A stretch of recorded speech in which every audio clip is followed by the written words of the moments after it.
روزی روزگاری دختری به نام دوروتی در ایالات کانزاس با عمه ام و عمو هنری در مزرعه‌ای زندگی می‌کرد. او همراه با سگ کوچیک و وفادارش توتو اغلب در دشت‌های وسیع و بدون انتهای کانزاس بازی می‌کرد. دوروتی در دنیای خود آرام و خوشحال بود، اما همیشه چیزای تازه و هیجان انگیز در سر داشت. یک روز طوفانی شدید و سهمگین به طرف مزرعه نزدیک شد. دوروتی و توتو به خانه پناه بردند، اما باد شدید خانه را به هوا برد و آنها را به سرزمینی عجیب و شگفت‌انگیز هدایت کرد.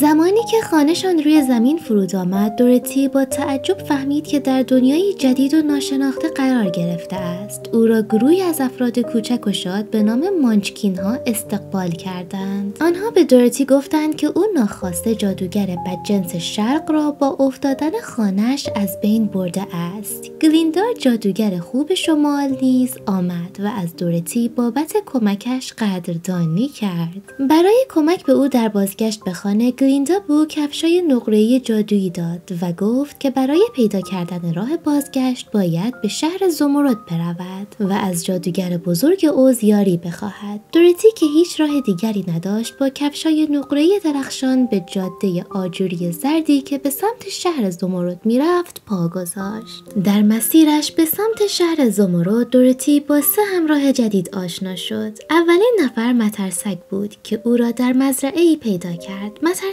از نداشتن مغز رنج می برد و از دوروتی درخواست کرد تا او را همراه خود ببرد تا بلکه از اوز مغزی بخواهد. دوروتی مشتاقانه پذیرفت و دوستی عمیقی میان آنها شکل گرفت. همچنان که سفرشان ادامه می‌یافت، به مرد حلبی رسیدند. او زیر باران زنگ زده بود و نمی‌توانست حرکت کند. دوروتی او را با روغن حرکت داد و از او شنید که قلب ندارد و آرزوی داشتن قلبی می‌کند تا بتواند عشق بورزد. او نیز به جمع آنها پیوست تا از اوز قلبی بخواهد. آخرین همراهشان شیر ترسو بود که سد راه آنها شد. او با اینکه ظاهر ترسناکی داشت، اما به دوروتی و دوستانش گفت که دلش می‌خواهد شجاع باشد. شیر مانند بقیه به این امید که شجاعتی به دست آورد به جمع آنها پیوست. در طول سفر دوستان جدید با چالش‌های مختلفی مواجه شدند. آنها از جنگل‌های تاریکی عبور کردند که از درختانش میوه پرتاب می‌شد. از آن جنگل جان سالم به در بردند و بر ترس‌ها و ضعف‌های خود غلبه کردند و با هر چالشی که پشت سر گذاشتند، دوستی و اعتماد میانشان عمیق‌تر می‌شد. وقتی به شهر زمرد رسیدند، با جادوگر بزرگ اوز روبرو شدند که به شکل‌های مختلف نمایان می‌شد. گاهی در قالب یک سر عظیم، گاهی به صورت یک موجود وحشتناک و در بعضی مواقع فقط یک صدا. اوز به آنها گفت که اگر می‌خواهند خواسته‌هایشان محقق شود،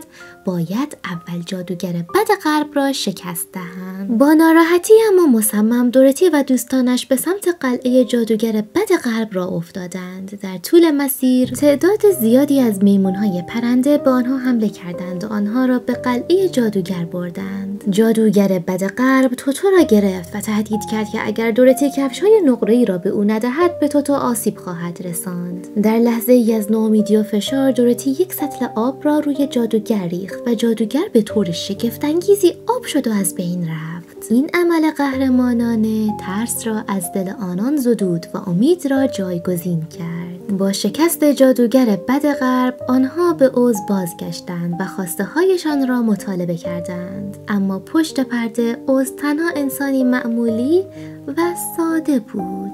با این حال او با استفاده از هوش و ادراک خود به آنها نشان داد که آنچه که جستجو می کنند در حقیقت در درون خودشان است.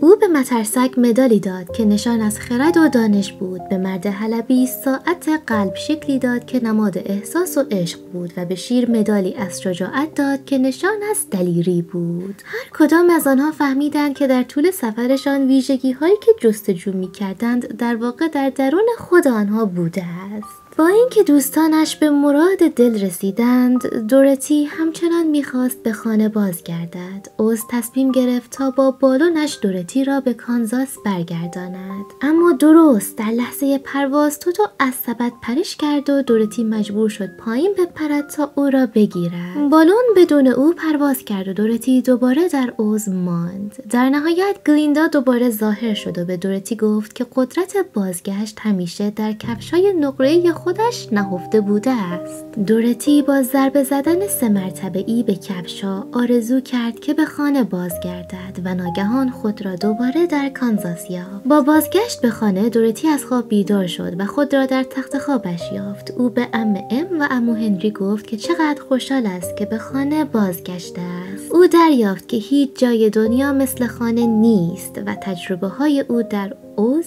به او آموزاند که ارزش‌های حقیقی از درون سرچشمه می‌گیرند و قدرت دوستی و عشق می‌تواند هر مانعی را از بین ببرد. خیلی ممنونم که تا اینجای ویدیو همراه من بودید. لطفاً یادتون نره که این ویدیو رو لایک کنید و کانالم هم سابسکرایب کنید تا یه ویدیوی دیگه و یه افسانه دیگه. خدا نگهدارتون.